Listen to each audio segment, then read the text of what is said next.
રાજકોટમાં ભાજપ નેતાનો પુત્ર હથિયાર સાથે ઝડપાયો. સતત 5મા દિવસે પીસીબીની કાર્યવાહી. રાજુલા તાલુકા પંચાયતના પૂર્વ પ્રમુખ ભૂપત બારૈયાના પુત્રની ધરપકડ કરાઈ. જીલ બારૈયા સહિત અન્ય એક આરોપીની પણ ધરપકડ કરવામાં આવી છે. દર્શન નામના આરોપી પાસેથી 2 દેશી તમંચા કબજે કરાયા. બંને આરોપી પાસેથી કુલ 4 હથિયારો મળી આવ્યા છે. પીસીબી અત્યાર સુધી કુલ 13 આરોપીની ધરપકડ કરી છે. આરોપીઓ પાસેથી 28 ગેરકાયદે હથિયારો જપ્ત કરવામાં આવ્યા છે.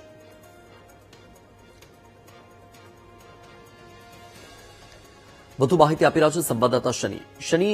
રાજકોટમાં ભાજપ નેતાનો પુત્ર હથિયાર સાથે ઝડપાયો છે. હાલ કાર્યવાહી શું માહિતી?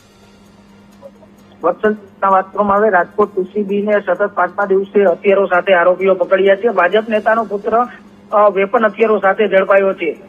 4 વેપન સાથે 2 આરોપીઓની ધરપકડ કરવામાં આવી છે, જેમાં એક રાજુલાના પૂર્વ તાલુકા પંચાયતના પ્રમુખનો પુત્ર હથિયાર સાથે ઝડપાયો છે. રાજુલાના પૂર્વ તાલુકા પંચાયતના પ્રમુખ ભૂપત બારૈયાનો પુત્ર જીલુ બારૈયા 3 હથિયારો સાથે ઝડપાયો છે. જીલુ બારૈયા છે તેને દર્શન પાસેથી હથિયાર લઈ જવાનું તપાસમાં ખુલ્યું છે. જ્યારે અન્ય એક આરોપી ઋતુરાજ ખાચરની પણ ધરપકડ છે તે કરવામાં આવી છે. પ્રદીપ ખાચર પાસેથી આ દેશી બનાવટની હથિયાર ખરીદ્યા હોવાનું સામે આવ્યું છે. પીસીબીએ કુલ 5 દિવસમાં 28 જેટલા ગેરકાયદેસર હથિયારો છે તે પકડી પાડ્યા છે. જી, માહિતી બદલ આભાર શનિ.